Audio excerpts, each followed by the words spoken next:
Well, a couple of weeks ago, we had the opportunity to go to Death Valley with the new Borax wagons and the 20 mule team hitch. This was to commemorate and celebrate an organization called the Death Valley 49ers that was formed in 1949, who commemorates the naming of Death Valley of 1849 when a wagon train was stuck and the valley received its name, Death Valley. This is also the 25th anniversary of Death Valley becoming a national park. In 1933, Death Valley was declared a national monument, but in 1994, Death Valley became a national park. So for these two events, the new Borax wagons were invited down and were put into a parade on two separate days. This was Friday, Saturday of November 8th and 9th. So I have put together a little video of this parade. Now this parade occurred over 2 different days. So there's a little bit of video that I have combined of the 2 days to make one parade. We stopped different times and we traded passengers on and off. So if you watch closely, you'll notice that the configuration and number of passengers varies in these wagons. But that was just due to the style of the parade and the number of people that desired to ride on these wagons. So when the Death Valley Conservancy, Preston Chiaro and Henry Golis, received an invitation, it became a significant event for Bobby Tanner and myself, Bobby that owns the mules, and myself who built the wagons.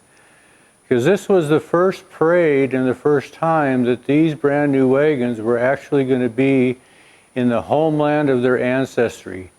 And it became a likelihood that we could get them real close to the old original wagons that are still at the Harmony Mine in Death Valley, just north of Furnace Creek. Now these old original wagons were the wagons that I took all the measurements off of and made copies in the new wagons to completely duplicate these new wagons to match the old wagons. But these wagons, even though they had been in the 2017 Rose Parade, they'd been in Washington, D.C. for the 2017 4th of July, and a couple of Bishop Mule Days parades, these wagons had never been in the ancestral homeland of their ancestors, Death Valley itself. So this was a pretty premier opportunity and a significant event. First time that these brand new wagons had been in Death Valley themselves. So I'm going to take you through a little tour of Death Valley, the Xanterra operation called the Oasis at Death Valley, that runs the lodging and concessions there. They do a marvelous job. And I've also included some links of the National Park Service website of Death Valley. The Death Valley 49ers also have their webpage, deathvalley49ers.org. The Death Valley Conservancy.org have their webpage. So be sure to look those up, and I've included those in the link below. And also there's a really good history about Death Valley as a park and the evolution over time on Wikipedia, which you can look up. So thanks for coming along as we head to Death Valley and take these new Borax wagons to their homeland. Now, Diane and I left Montana on November 6th, and on the evening of November 7th, we got down to the Amargosa Valley and at the junction that heads us into Death Valley itself. And after finding our rooms and accommodations provided by Xanterra so graciously to the whole 20 Mule Team crew, we woke up the next morning to bright blue skies and the sun just touching the hilltops west of Death Valley. At the Furnace Creek Resort, there are accommodations for horses and mules where they give custom rides. And if you're inclined to hit the golf course, it's a full 18-hole course, as I understand.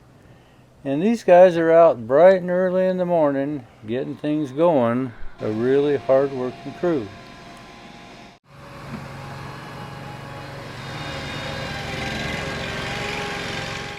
Well, for Diane and I, this is quite a change, because in Montana, we've already had snow, and here the flowers are still blooming. So just to come down to the desert in this little oasis that is so appropriately named, to find the flowers, the palm trees, the date trees, the swimming pools are still open, and there's little putting courses and tennis courts. It's just a new experience for us. It's just a really nice location to come. It really is a paradise in the middle of the desert for the winter. Now at Furnace Creek, behind the sign-in office, there's a little building that's called a museum. And behind the museum is this little area with some old artifacts of the years gone by. These are some of the old wagons that we also measured. This was the water wagon, and this was one of the old running gears that were left that contributed to the measurements and design of the new wagons. A lot of history is sitting here in this little graveled lot behind the museum.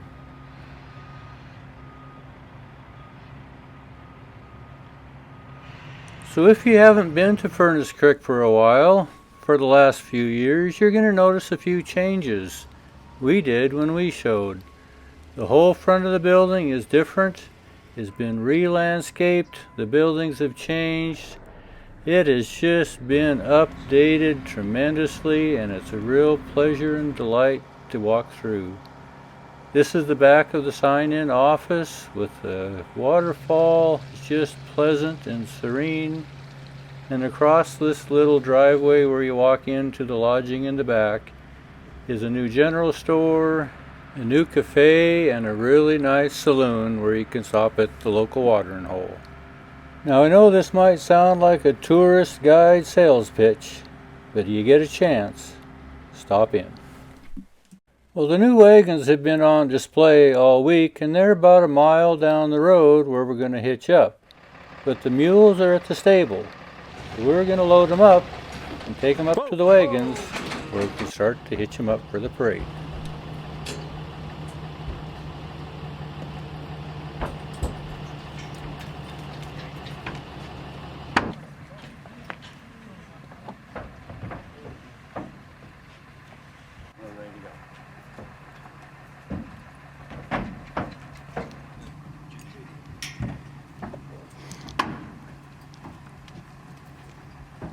All these mules have a certain place in the hitch, and so when they're loaded up into the trailer, they're put in systematically on purpose. So when they are unloaded, they'll know where they go in the hitch and which harness fits who. So this isn't all haphazard. Lee and Jen and Nick know what they're doing under the supervision of Bobby, who owns the mules. Nick, you get that one in the front. Oh, we got 5 out here.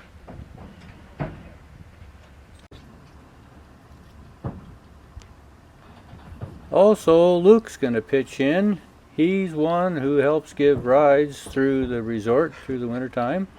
And he's going to be up front to help maintain this hitch as it heads through the parade.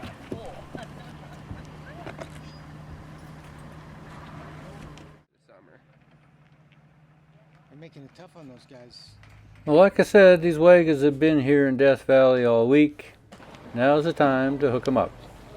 There's lots of bystanders, lots of onlookers, lots of cameras, lots of cell phones. There's a number of reporters here looking for a story. Yeah.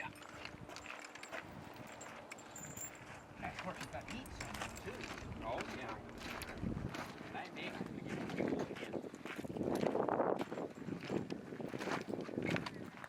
For the second trip.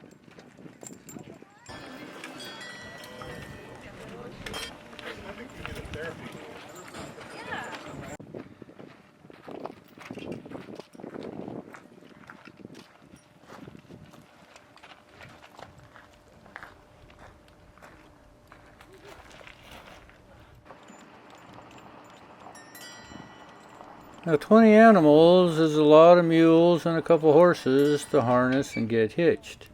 But it all goes down systematically, kind of like a routine. and then we wait.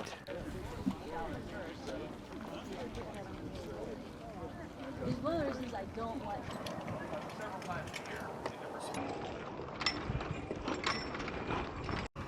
And when parade time is actually at hand, there's a number of people that are waiting and eager for a historic ride.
Well, it's about a mile from the staging area to Furnace Creek, and then there's about a 3-mile trek north to the Harmony Mine.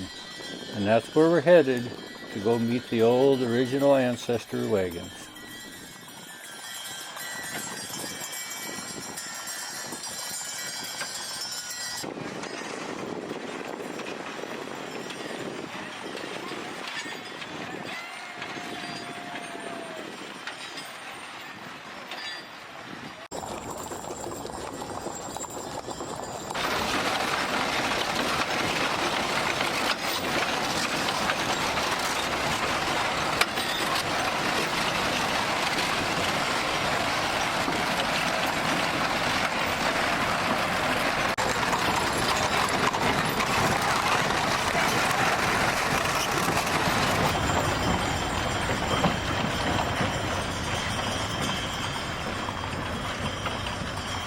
Well, these are the lake bed flats where the borax crystals were scraped up off the floor and refined here at the Harmony Mine. Once refined, they were put in sacks, loaded on these wagons, and headed south to the town of Mojave, 165 miles away, 10 days travel. Well, this little spot is a parking area where you can stop and go to the original mine. It's about 200 yards from where the mine and the original wagons set. And because of the terrain and the proximity and being a national park, we hoped we could get the wagons right up into this area, but it wasn't possible. It was about 200 yards, as close as we could get, but these wagons finally came home and met their ancestors.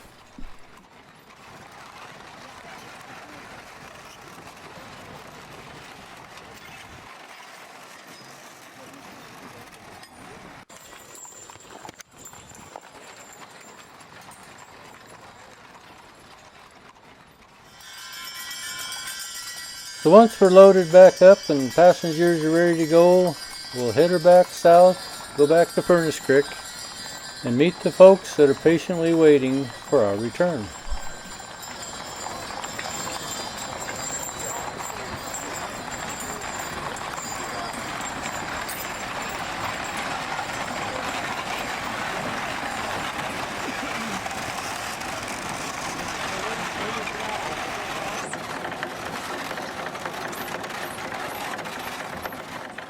Well, you may have noticed along this road there's a bicycle path and a walking path, and we've had faithful followers that have walked or bicycled all the way with us.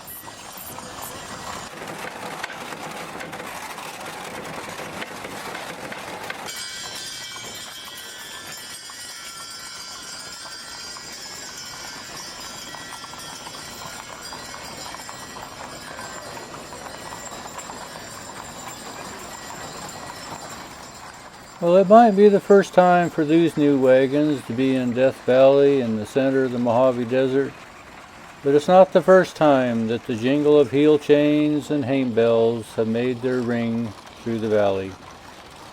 So if you ever get a chance to head to Death Valley, stop in. It's worth the stop.